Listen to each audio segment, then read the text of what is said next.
सहना भवतु सहनौ भुनक्तु सह वीर्यं करवावहै तेजस्विनावधीतमस्तु मा विद्विषावहै। ॐ शान्तिः शान्तिः शान्तिः।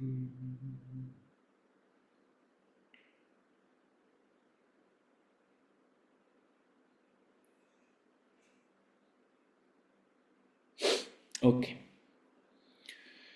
Hari Om, good morning. Are there any questions? We start the class with any questions?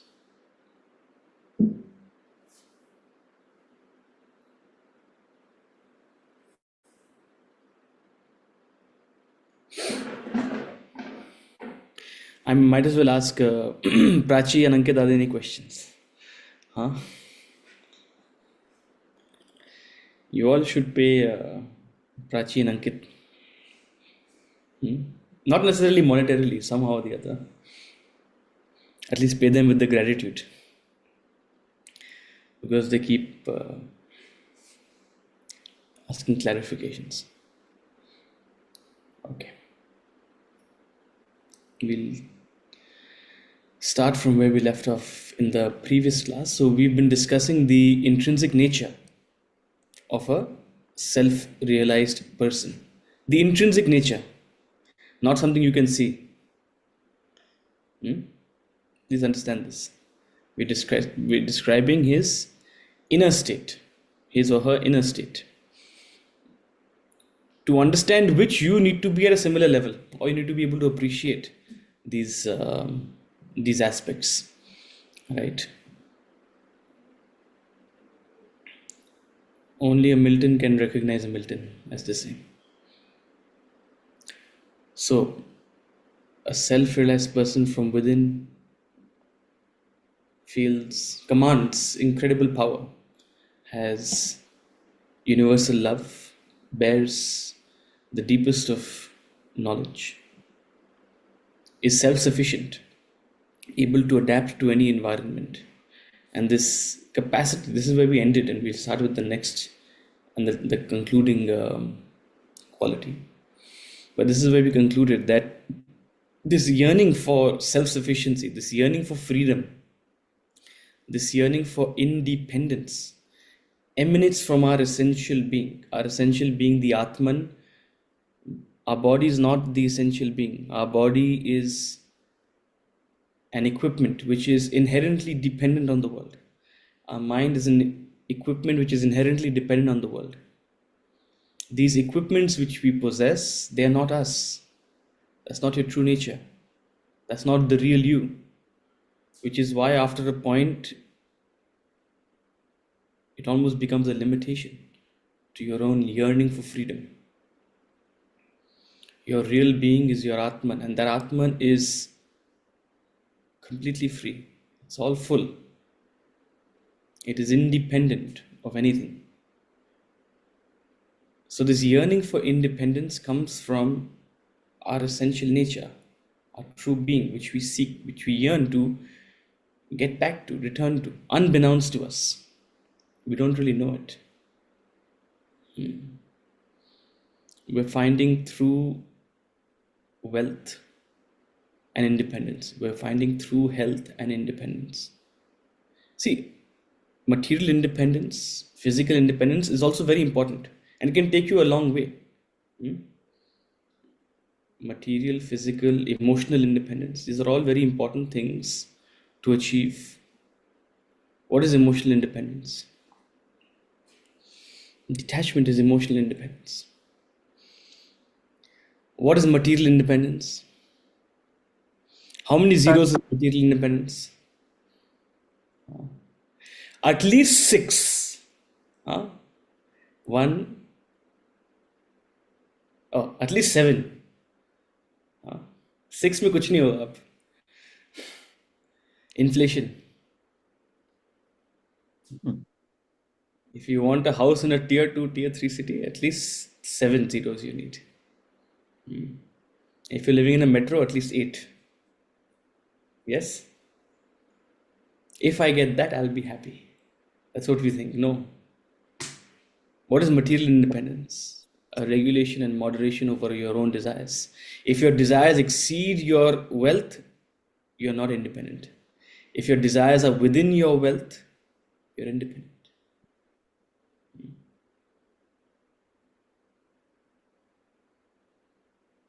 If you have the constant yearning and craving to acquire and acquire and acquire, and half of our acquisitions are driven by what others have, especially this luxury segment, it's really interesting. You should walk into these stores and see what kind of tactics they use. If you're a Vedantin, you can see right through it. But if you're not, that's the problem. They'll make you want to feel incomplete without it. They'll make you feel as if you don't deserve it. They'll attack your ego. They'll not take you seriously. You'll go and inquire for something. Sorry, we're out of it. We don't have it anymore. You have to ask 5 times, huh, to for them to even show you something. This is all mental tactics to incite your desire for it, to incite your sense of um, lacking. Very interesting. So, if your desires exceed your capacity to possess and acquire, you're poor, you're materially dependent. If your desires are within your wealth, within your capacity to acquire, you're free. So, all these things are important, but ultimately, we want to be completely independent. That's the yearning of our being. Even if we get to material, emotional, emotional independence, if you get to, your life will be bliss.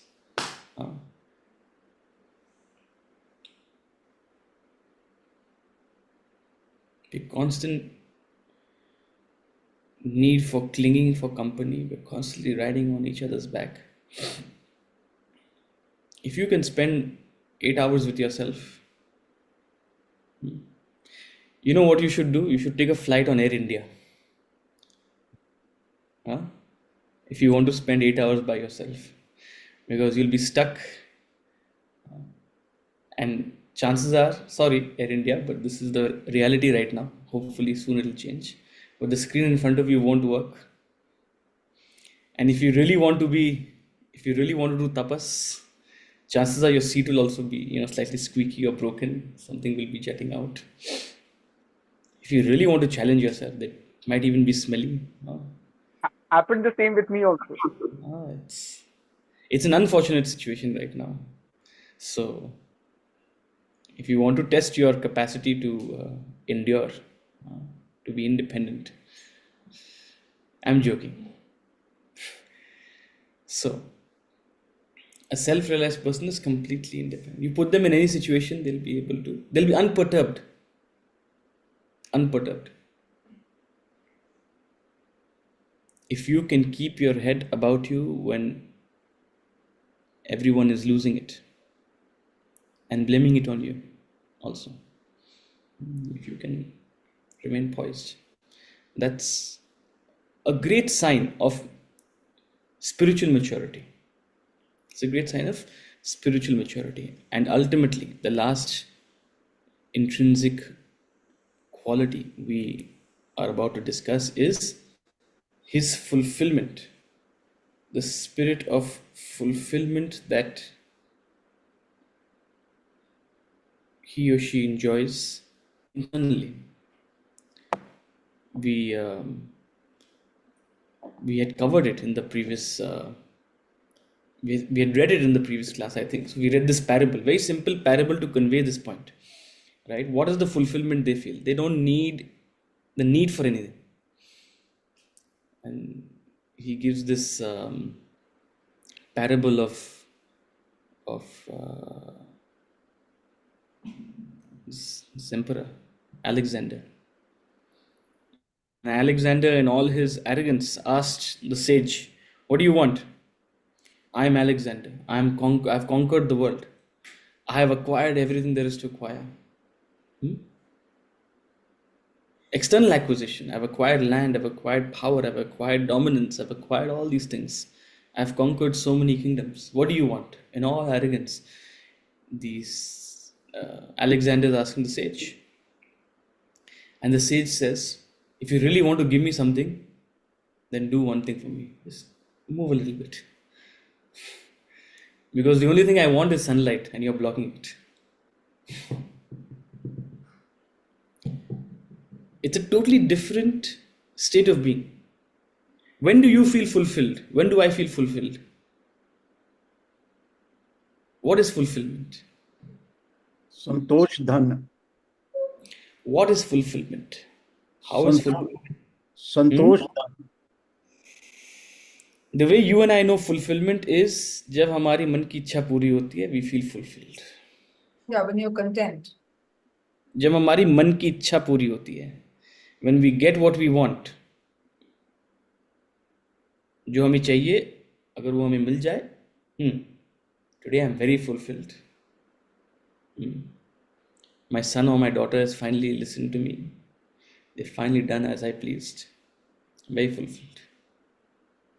And if what you desire doesn't happen, you remain very unfulfilled. So our whole concept of fulfillment is if we get what we want, either material or emotional, tangible or intangible.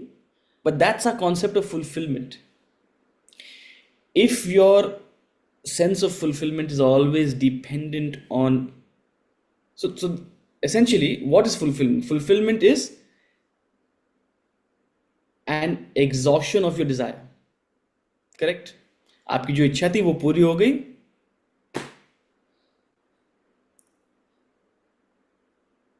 Now कितनी इच्छाएं पूरी करोगे? Because the thing with desires is you fulfill one, you fulfill two, you fulfill five, you fulfill 10. They sprout like weeds. They sprout like weeds. There's a parable called Rakt Beach. You must have heard of it. Yeah, it was a Rakshas.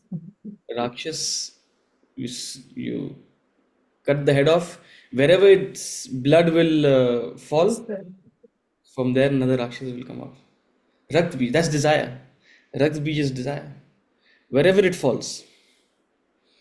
You have a desire for a holiday. What is Rakt? I'm giving you an example. You have a desire for a holiday.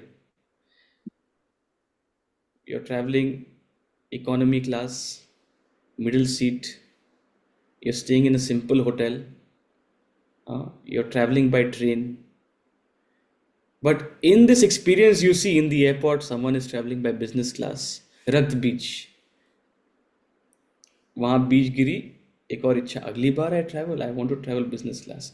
You reach the airport, you see someone is getting concierge service. Next time I travel, I want concierge service. On the way to your tiny hotel, you're seeing another fancy hotel. You're seeing a Rakt Beach. In and through one experience, we are developing 5 other desires. I'm not saying it's right or wrong. Please, I'm only telling you how desires work. If you can enjoy, if you can afford and enjoy luxury experience, please, by all means. Point is, when you have a private escort, then you'll want a yacht. When you have a yacht, then you'll want something else. So it sprouts like bacteria and it's unending. It has no dimension. This external fulfillment of desires has no dimension. Right now it sounds absurd. It feels like, Utsav, whatever you're telling me is limiting me. Seems like you're limiting my life. I'm not limiting your life. Please enjoy whatever you want. I'm only putting a suspicion in your head. I'm only planting a suspicion in your head. If you acquire with this attitude, then it becomes a game. Then all acquisition becomes a beautiful game. See, if you acquire with this objectivity that what I'm looking for is not in this external acquisition, it's all a game. That's true spirituality. But we acquire with a sense of craving. If I get that, only if I get that, I will be fulfilled. I will be happy. So this external acquisition, this external ability to acquire what we want drives our fulfillment. And if we don't get it, we are unhappy. So the moment you get that suspicion that this process is unending and it's not as fulfilling as we think it is, we think it'll change our lives. Nothing happens. Nothing happens. You remain the same person in fancier clothes, with fancier things. A rich mother suffers from the same attachment as a poor mother. A rich person suffers from the same greed as a poor person. No difference. Maybe worse. Maybe worse. Mutsavi Ghalib has said so beautifully, जी हजारों ख्वाहिशें ऐसी कि हर ख्वाहिश पे दम निकले, निकले जो मेरे दम फिर भी बहुत कम निकले. correct. Same thing Adi Shankaracharya says. You grow old, your hair turns white, your teeth fall off, your skin turns saggy, but your band of desires will leave not. He uses this, he gives this gory physical description. Imagine you're old, you can barely walk. Not like Omji. 97, he's still running. At 79, we'll not be able to stand up.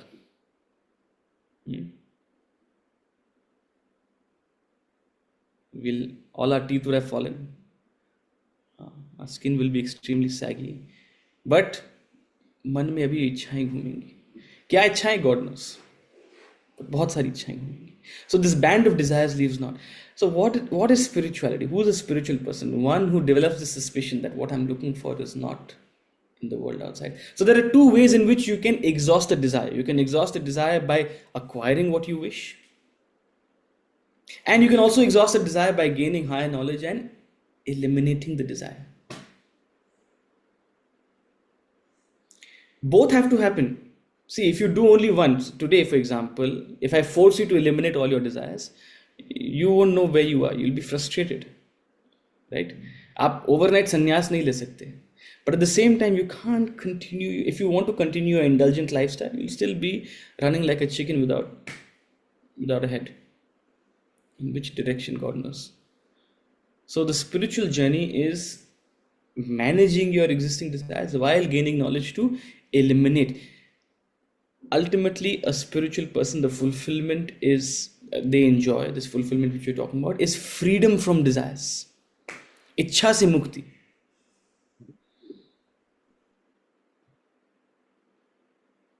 Freedom from your own egocentric desires is true fulfillment. The sage to whom Alexander came, he didn't want anything. Nothing to cater to his body and his senses. Nothing to cater to his mind and his attachments. Nothing. Why? Because they are in a state of fulfillment.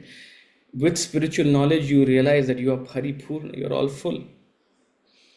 The moment you create this ego, this individuality, this separations, you create a sense of me and mine and others and everything else.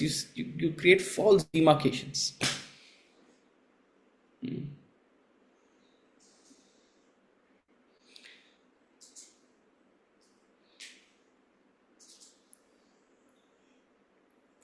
True experience.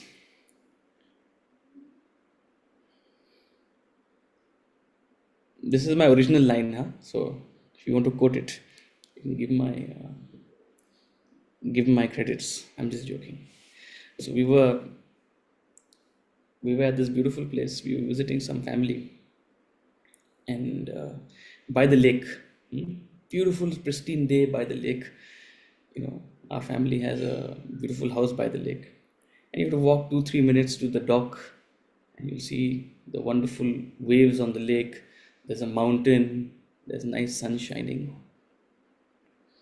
So I was told, I wish someday we own a house out here like this. So God knows where this line came from. But I said, don't let the illusion of ownership rob you from your present state of ecstasy. Don't let your illusion of ownership rob you from your present state of ecstasy. The moment you create the sense of, I need it for me, you place the limitation, I don't already have it. All this world is yours. Only if you wake up to that realization, this world is yours. All the flowers are giving the scent to you. The sun is shining for you. This breeze is blowing for you.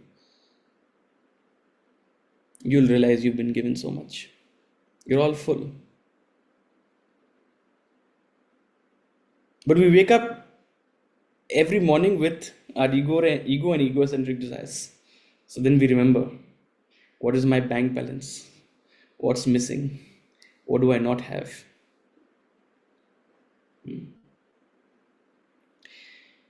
There's no acquisition that will make you feel fulfilled. That's what we're trying to say. It's a shift in mindset. It's a shift in mindset. And the extent to which you can eliminate your ego and egocentric desires, to that extent you will feel fulfilled. That's the fulfillment a self-realized person enjoys. If you can perfect this condition, if you can perfect this mindset perfected is self-realization. That's the fulfillment they enjoy. They don't need anything. Why? Because they have everything. See, isn't it funny? A lot of the times, after we acquire something, we don't do anything with it. See, this thing is sitting here for the last, 2 years. It's an Alexa. You know Alexa? Amazon's AI assistant. So this Alexa thing is sitting here for the last, God knows how many such implements are sitting in all our houses. We acquire to a point we don't know what to do with our acquisitions. I'm not saying don't acquire. What I'm saying is we exaggerate the importance of acquisition. Because you don't know how to enjoy it. There is no enjoyment in it after a point. The more indiscriminately you acquire things, you lose the enjoyment for it. You reach a state of neutralization. The first time you're putting marble in your house, oh my God, imagine 20 years ago, 25, 30 years ago, when marble, earlier only extremely fancy houses used to have marble, and 30, 40 years ago perhaps. And now, what is the value of marble? We're putting it on the exterior walls also of the house. Then we try to put it in, first we try to put it in the house floor, then we put it in the bathrooms. Now we put it in the exterior walls. No, even it's on the boundary walls outside. And the You're able to boundary see. It's losing its value. So, this concept of fulfillment, it is not a quantum of acquisition that will fulfill you ultimately. It's the freedom from acquisition that will fulfill you. And you'll be free from that need for acquisition only when you realize you have everything. Everything is yours. मेरा ख्याल है उत्सव जी, जो हमारा दुख का कारण है कि जो हम सोचते हैं कि जो हमारी एक्विजिशन है वो ज्यादा इम्पोर्टेंट है. अगर आप खुश हैं तो हम भी खुश हैं. अगर हम ये वृत्ति से चलें तो ये सब सोचने की जरूरत ही नहीं है. हम तो दूसरों के सुख को खुश होते ही नहीं है. दूसरों के सुख के साथ अगर हम खुश हों कि भाई अगर उसने मार्बल लगाया है बहुत अच्छी बात है, वो हमारा ही है. भगवान It's a totally different way of looking at the world, no ji? नहीं तो संतोष कैसे होगा?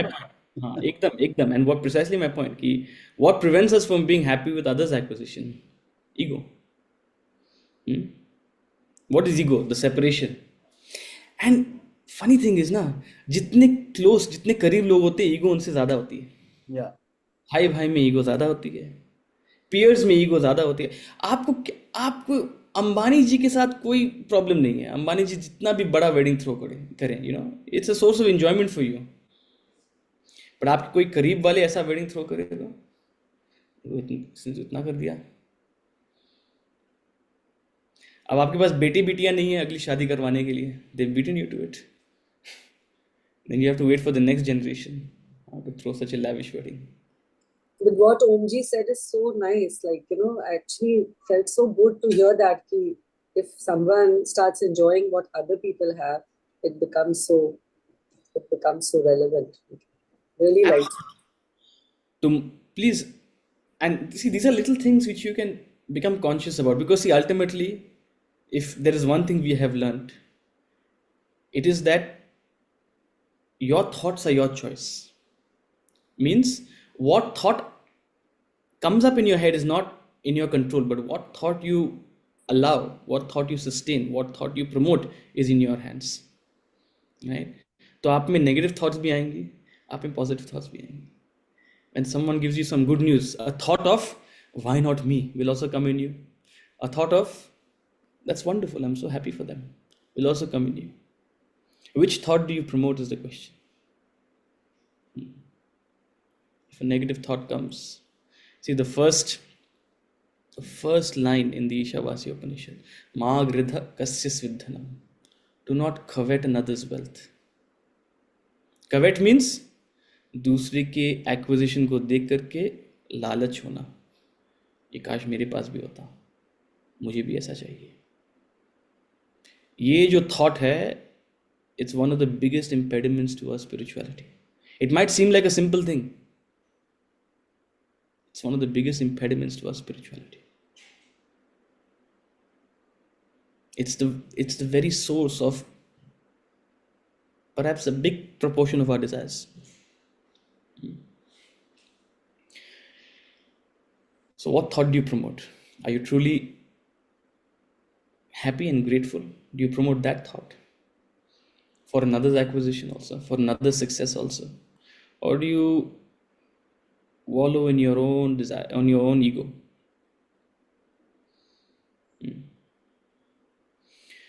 So ये पड़ाव क्रॉस कर लिया तो you'll enjoy true fulfillment. हाँ जी, चेतना जी.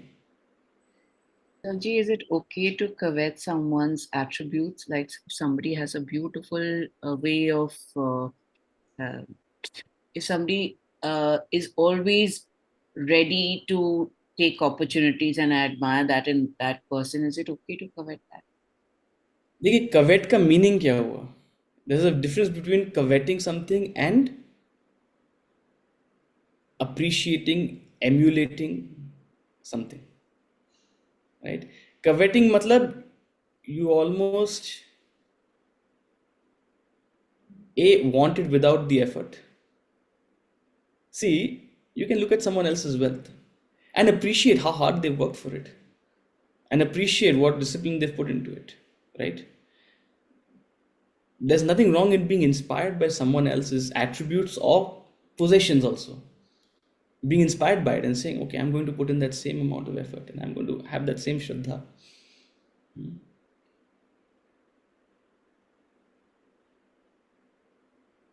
Thank you.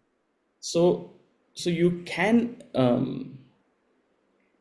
absolutely be inspired by it, but think 2 steps ahead of what got them that attribute. What does it take to develop that attribute, right?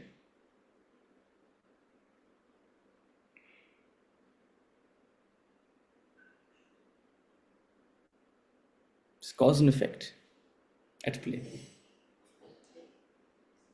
The reason something is the way it is because of a preceding cause, preceding reason. Emulate that.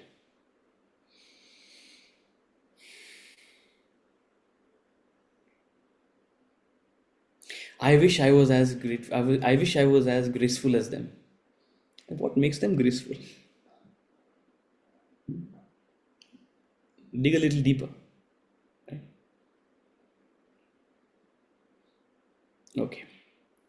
So, having talked about their internal state, their intrinsic conduct, now we talk about their extrinsic conduct. Very similar to what Arjuna asked. Kim asita brajeta kim? स्थितप्रज्ञस्य का भाषा समाधिस्थस्य केशव स्थितधि किं प्रभाषेत समाधिष्ठ व्रजेत किम् किमासीत व्रजेत किम्. So, having talked about his intrinsic conduct, please tell me now about his extrinsic conduct. How do they move around? How do they stand and sit? How do they engage with the world? What is the extrinsic conduct of a self realized person? So, now we'll jump to his extrinsic conduct.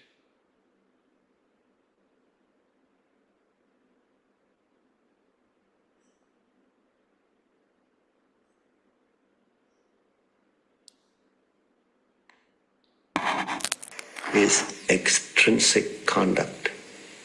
Self-realized souls have demonstrated a wide range of extrinsic conduct. Their post-realization lives have been distinct and different, yet they all remain intrinsically as oneself, like the brilliant spectrum of colors emerging from colorless light. Each color exhibits a beauty of its own. So does every enlightened one display a distinct magnificence, beautiful and graceful. Their actions, however, differ widely, though they all spring from the depth of spiritual enlightenment, from the one divine self.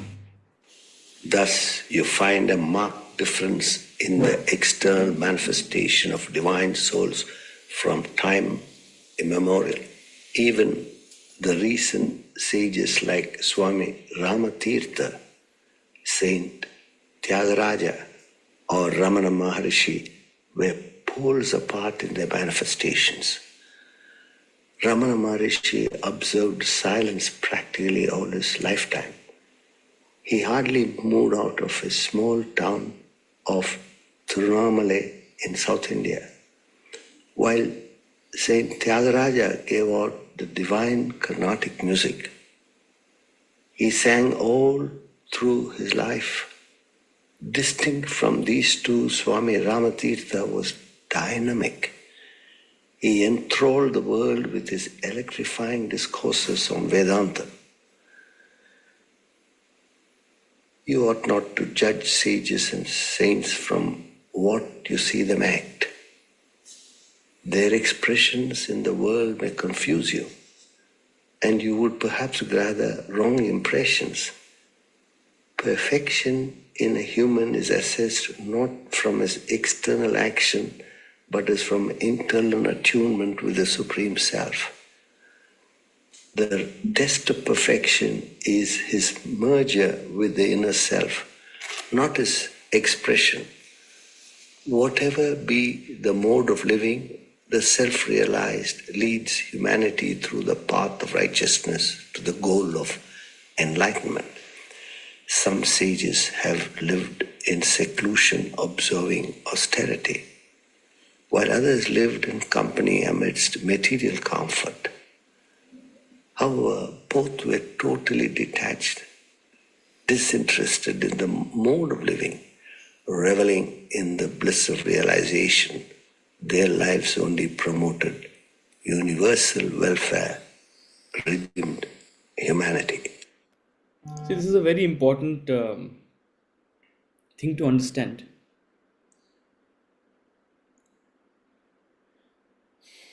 In this section, see, in the previous section, he talked about the inner state of a self-realized person. In this section, you think, oh, he's going to talk about the external state of a self-realized person. Immediately, he says there's no such external state. Each acts very differently. What we're going to talk about in this section is perhaps why they conduct themselves the way they do. But each of them conduct themselves very differently.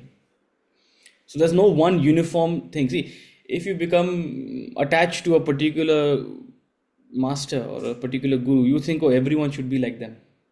If you're attached to Ramana Maharishi, you'll think, oh, Swami should be quiet. They should practice Maun. If you're attached to some Swami from some place, oh, they should eat only once a day. They should sleep only 4 hours a night. They should wear XYZ clothes. If you're attached to a Swami from a Bhakti tradition, oh, they should sing so many bhajans a day, they should do so many mantras a day. External conduct differs, and in fact, people get obsessed with this external conduct and then they create separations. My guru is better than your guru, my Swami is better than your Swami. Then people will look at a Sadguru saying, he is very extroverted. People do that. You go to Facebook and Twitter and all that, half the comments are baseless criticism of these unnecessary things. Why? Because Swamis are not supposed to be dancing around and traveling around and doing all these things. They're supposed to be quietly sitting in the Himalayas, no? Or wherever, in their ashrams. You become a Swami police. You're all Swami police. First and foremost, one of the most important lessons you have to learn is follow the teaching, not the teacher. Please. You will meet many teachers in your life, and hopefully you do. What ultimately will bring you close to any particular teacher is, and should not be the teacher themselves necessarily, but their teaching. And what will keep you close to a master, what will truly sustain, maintain the Guru Shishya Parampara, will be the knowledge they have been able to convey to you, not necessarily their lifestyle.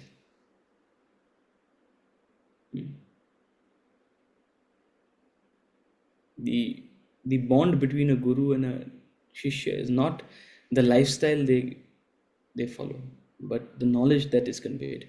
And very often, guru and shishya turn out to be very different. Look at Ramakrishna Paramahamsa and look at Swami Vivekananda. Very different. The fountainhead was the same. The source of knowledge was the same. But the expression was so different. It's right in front of us, especially for those of you in Calcutta. You will know Ramakrishna Paramahamsa, the way he was. Someone would have met him at his time. I bet half the people would have thought he's a little off. Probably Vivekananda's own parents must have thought, hey, where is he getting distracted from his, he's supposed to become a successful individual. He's going to some crazy place. So even Guru and Shishya can turn out to be very different. But the knowledge is the same. And both are equally, so there's no measure out here. But both are evolved. One may say enlightened. So he says that each of them have their different expressions. Their extrinsic conduct differs. One will speak a lot, one will not speak at all. One will be very devotional, one will be very dynamic and not even talk about necessarily any rituals or sing any bhajans or whatever. The rare one will have all attributes in them. Adi Shankaracharya, for example, was one who had even an attribute of a jnani, even the attribute of a bhakta, even an attribute of a karma yogi. So it's important that we don't judge their extrinsic conduct. In fact, we should be least bothered by it. We should be least bothered by it. If there's something about the extrinsic conduct that inspires you, sure. Then also don't necessarily mimic it, Swami Parthasarthi, my guru, he had a habit of, when he's speaking, he put his hand back and speak like this. So invariably, you'll see half of us, when we speak, after some time, we'll put our hand like this. Mimicking his external conduct. You can do a little bit of that, but ultimately it's not the extrinsic conduct, it's the inner state that you have to attune yourself to. So there's no magical place a person goes to. There's no orbs of light that emanate from them, right? There's no such external manifestation. An enlightened person lives in his home with his family amidst the environment. Half of the enlightened people are not known, not recognized. Half the people on the path of enlightenment are not recognized, not acknowledged, in fact, misunderstood. See, we only know of what? We only know of people who have perhaps become famous and popular because of their gunas, because of their nature.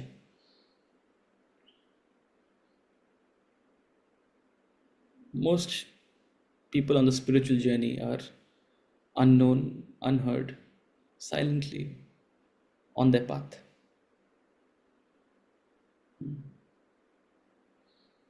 Silently on their journey. Not to say that you should be silent or you should not. Everyone has a different conduct. Later in this section, we'll understand why the conduct differs. Why is one loud and expressive? Why is one silent and reserved?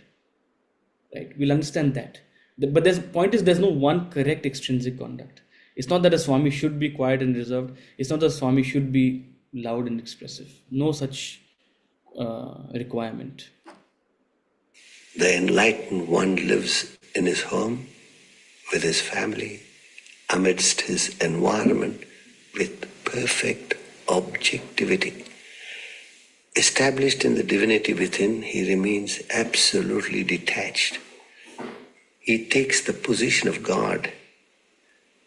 He is in the world yet out of it, like a lotus leaf unattached to the water all around.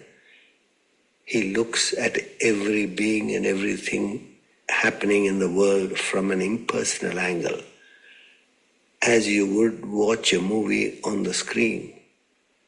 When you look upon the world as a detached witness, the world becomes a source of enjoyment. But when you get involved and tangled in the affairs of the world, the same world becomes a source of misery.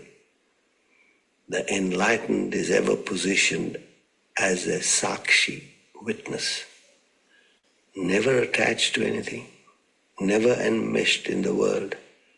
He stands out as a picture of renunciation, reveling in absolute bliss. The ignoramuses do not look into people's intrinsic nature. They are carried away by external demonstrations. They make a great blunder in considering pseudo-spiritual persons as evolved souls. Some of these charlatans perform all sorts of fantastic feats. They are known as spiritualists, who read a book blindfolded, repeat another thoughts, communicate with departed souls, demonstrate such sensational acts. All that does not render them wholly spiritual. They are just as worldly as others, except for having learnt a special art. It may be admired as a skill, technique. There is nothing more to it. A spiritualist can claim no more divinity, knowledge of self, than a brilliant technician can. See, I don't know if you've experienced a mentalist. Ever experienced a mentalist? Come across a mentalist?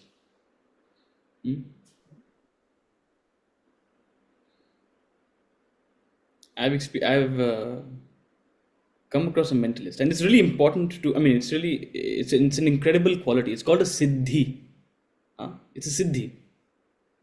We have a word for it in Sanskrit, siddhi, an exceptional power, which perhaps a normal person is not capable of. But a mentalist will literally read your thoughts. This happened with me. So, a mentalist, I had gone to a party, a friend's party, and as an entertainment, she called a mentalist. So, the mentalist was going around pockets of people and, showing some tricks. This one totally blew my mind. He told me, think of a person. He told me, think of a person, and very important to you. And, and I'll ask some questions. And by reading your mind, I will be able to guess the name of the person that you're thinking about. I'll write it on a card.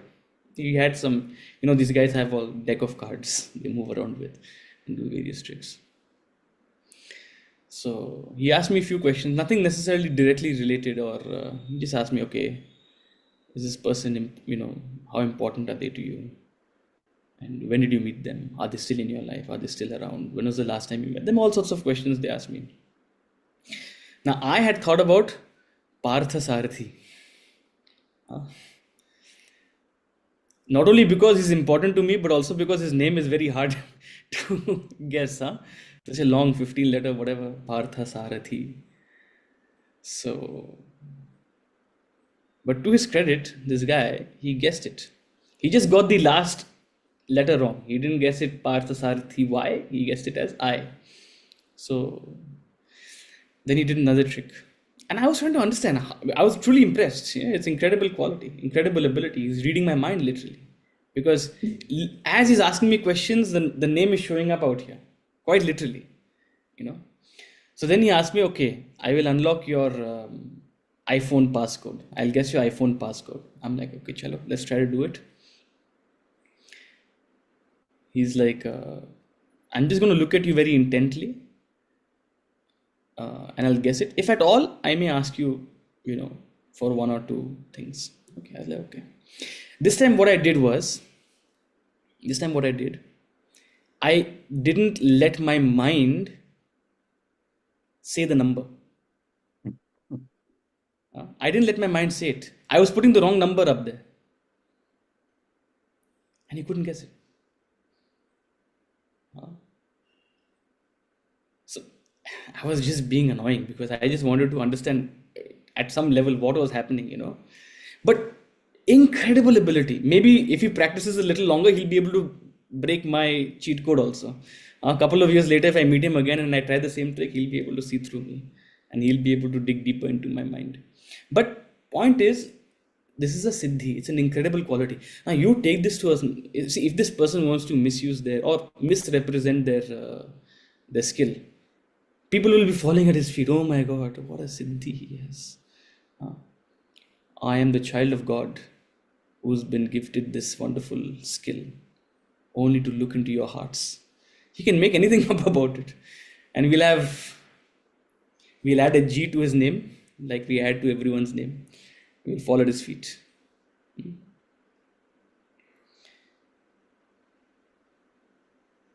See, as you evolve spiritually, you do develop siddhis and various siddhis. But that doesn't mean everyone with a siddhi is a yogi. It's not necessarily an equivalence.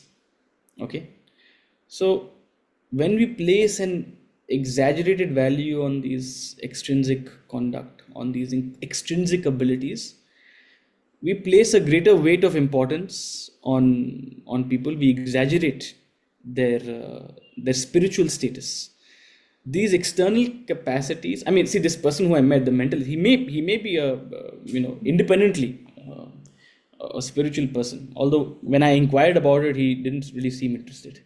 But a siddhi is not necessarily equivalent to yoga, right? It's brilliant. It is brilliance. But he says a spiritualist can claim no more divinity than a brilliant technician can. So spiritualists, what is he calling spiritualists? People who have these kind of skills and necessarily are performing interesting feats out of them, very curious feats out of them. It's like a brilliant technician. So it's important not to be carried away necessarily by, you may appreciate it and you should appreciate it, but understand what makes one spiritual is their inner state of fulfillment, self-sufficiency, knowledge, love, and intrinsic freedom from ego. That's what makes one spiritual. And if you have the ability to recognize this in someone, if you have the eyes to see this, you'll be able to. But nothing more, nothing less. Some hatha yogis are known to have buried themselves alive in a coffin. Others have swallowed razor blades, drawn needles through the skin, performed many such feats. But these men are far from being spiritual, and their feats have nothing to do with the divine state brought about by knowledge of self. There have been instances of such men having committed crimes, even convicted by the state. However, history has shown some true sages possessing this art, the skill of performing great feats. They learnt it only to draw people to educate them in the knowledge of Brahman, the Supreme God. However, the knowledge of this art is in no way related to their spiritual status. So their extrinsic conduct, anybody's extrinsic conduct, is not related to their inner state. And a self-realized person comes in all shapes and sizes, in all forms, and their extrinsic conduct differs. So don't conclude anything about anyone's spiritual status by merely their external conduct. So now he moves on to explain. Now he goes on to explain. He'll start this section as to what is the reason for the varying external conduct. Why is it that all of them don't express themselves uniformly? Why does one behave in a certain way and others spiritually enlightened person behave altogether in a different way? We'll start this section right now and we'll perhaps continue it into the next class, but let's start reading about it. Self-realization is acclaimed as attainable in one's lifetime. And self-realized souls are those who have merged with the Supreme Unifying Self. If that be so, how is it they do not conduct themselves uniformly? Why is there so much difference in the lives of the self-realized? This has baffled many thinkers. It is only the great Swami Ramatirtha who has given the most lucid, perfectly convincing explanation of this phenomenon. The Swami described the life of the self-realized sage with the help of the following law of physics. Take a pulley, pass a fine thread over it, fasten two weights of 10 and 6 to the ends of the thread, add an additional weight of 4 to the smaller weight. 6 plus 4 equals 10. The weights are balanced, 10 on each side. They remain motionless. Now remove the weight 4. Then there is 6 alone on one side and 10 on the other. The weights are no longer balanced. As a result, 10 will go down and 6 will rise. After a lapse of 1 second, replace the weight 4 alongside 6. The weights equalize again on both sides. What would be the result of their equalization? The lay person believes that they will become stationary, but that is not so. They will continue moving. Their velocity or speed will be 8 feet per second. In the beginning, when the weights were equal, they were at rest. The original rest was preserved. But when the motion started and the weights equalized later, the motion does not stop. At the end of the first second, the resultant velocity will be 8 feet per second. If you let the weights 6 and 10 move for 2 seconds and add the weight 4 to balance them at the end of the second, then the resultant velocity will be 16 feet per second.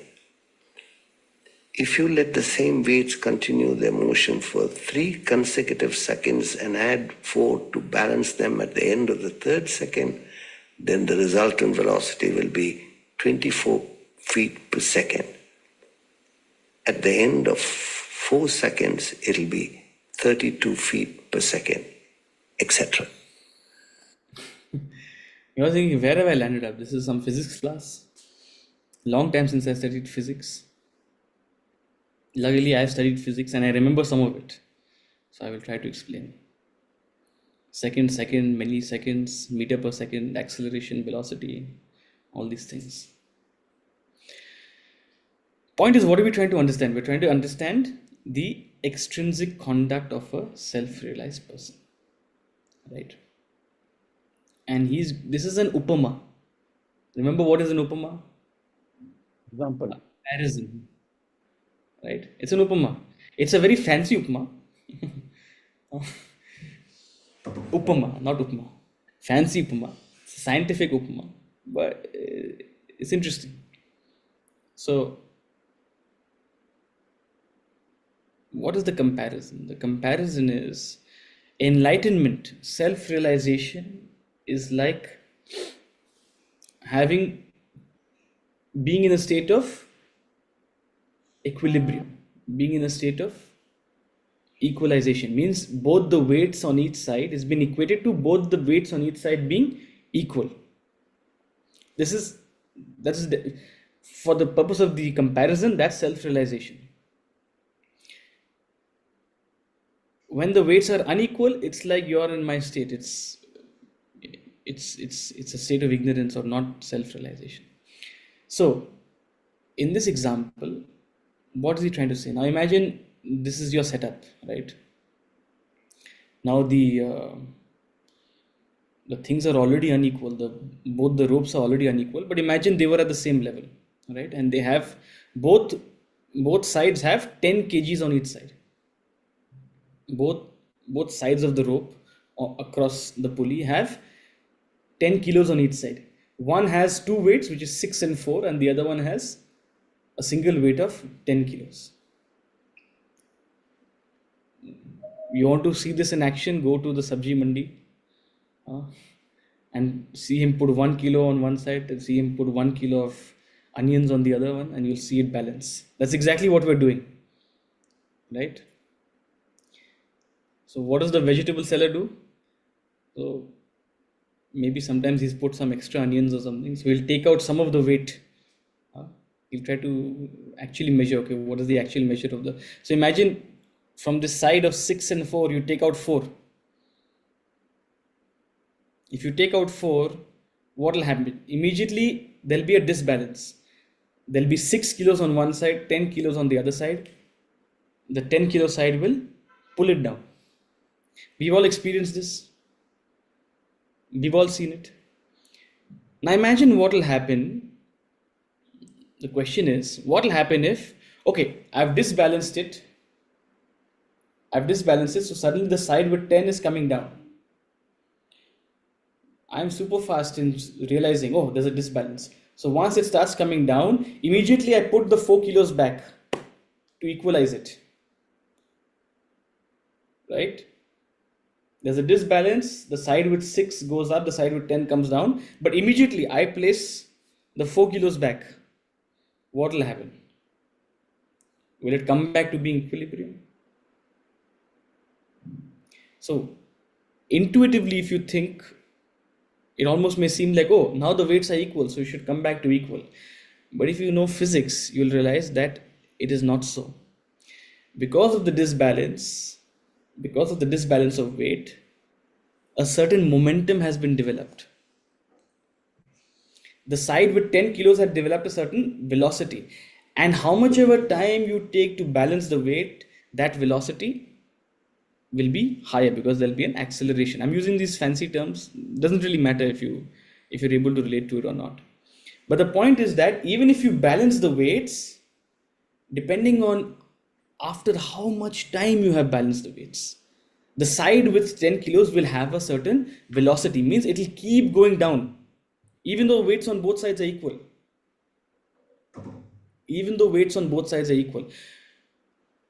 So now, remember, what is enlightenment? Enlightenment is weight on both sides being equal, right? That's what enlightenment is.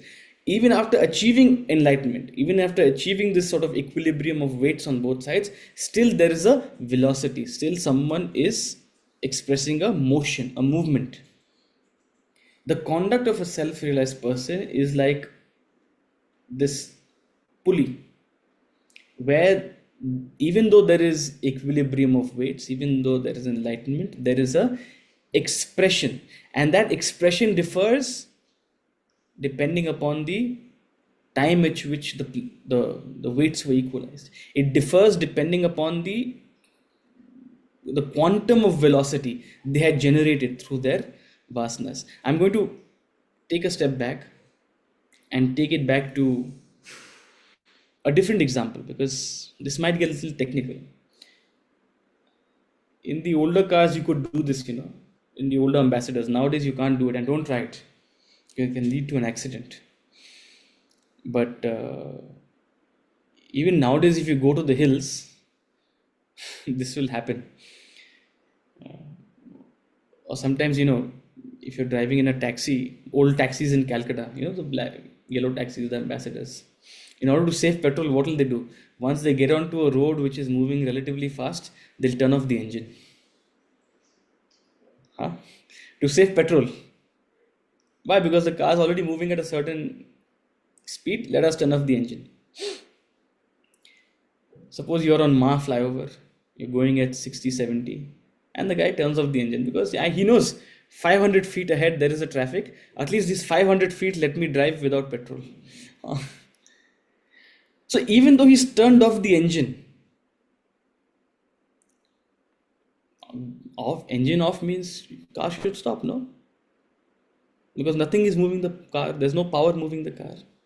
But yet you see, even though the engine is turned off, the car still moves. Just like even though the weights are equalized, the side with 10 kilos still moves. Why? Because there was an initial velocity. When the engine was turned off, the car had an initial velocity. And because of friction, because of retarding forces, over a period of time, that velocity will reduce.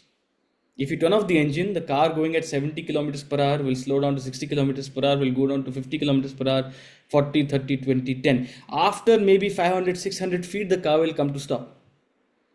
But from the time the engine was turned off to perhaps another 500, 600 feet, the car kept moving. A self-realized person who has attained self-realization in this lifetime while living is like a car which was moving at some speed, but the engine is turned off. Engine is turned off means no further desires are being created, no further vasanas are being created. But whatever resultant vasanas there are, whatever that initial velocity, that initial vasanas was there, it is simply expressing itself out. And then over a period of time, the friction of nature will eliminate the remaining velocity, the remaining vasanas. So from the time of self-realization to the time of death, to the time of samadhi, mahasamadhi they call it, there will be some expression. Now this expression will depend on the initial velocity. What is the initial vasanas of that individual? If an individual is extremely expressive by nature, outgoing by nature, they will continue to have that expression. If a person is quiet by nature, if a person has a certain vasana, they will continue to express that remaining vasana. That's it. Whatever remaining vasanas there are, they will continue to express it until the time of death. Just like the car will continue to move until eventually friction will stop it. That's the concept. We'll talk a little more about this concept. We'll explain it a little further. But whether it's the car, whether it's the pulley, the idea is the same. Right? Even though there is an equalization, even though there is a stop of acceleration, that initial velocity will force the pulley to keep moving. It will force the car to keep moving. In fact, I would say the car analogy is perhaps more relevant than the pulley analogy, because the car analogy, you have an idea of stopping, you have an idea of death, of some mahasamadhi. So we'll discuss this further in the coming class. We are already beyond time. But if there are any clarifications, if there are any confusions about this concept, we can clarify So it. it is such a beautiful concept. It is because of Ram Tirth, because he was a very good mathematician. So he translated spirituality into kinetic energy. Now this energy is also used while nowadays in hybrid cars also, that the energy, when you are going on a slope, when you are going from higher speed, you are going to a lower speed, that kinetic energy is also used in conserving the petrol or diesel, whatever In you. hybrid cars, correct? It'll charge the engine. It'll charge the correct. So So I am very happy. It's such a, you see, this Vedant is not an easy subject. I tell you, I am very grateful to you. You are putting it so much of effort to explain to us all those things. India is full of, enlightened people with different qualities. Like, see, Swami Vivekananda नाम लिया अभी आपने, हाँ जी. उन्होंने अष्टावक्र की गीता पढ़ के ही देखिए पूरा ज्ञान हो गया उनको. और फिर Nanak ji, Nanak was only a singer, गाना गा के ही इनलाइटेंड हो गए. देखिए, यही विशेषता है हमारे हिंदुस्तान की कि हम अगर दूसरी कंट्री में होते तो हमको पागल करार दिया जाता कि भाई बेवकूफ़ों को अंदर करो, ये क्या हमारी सोसाइटी के लायक नहीं है. लेकिन वो अपनी विशेषता से इतना कुछ सिखा गए हमारे को. धन्य है हम लोग, धन्य है really. We are, I am very thankful to you also. You are really a great person. We want you more frequently to be seen.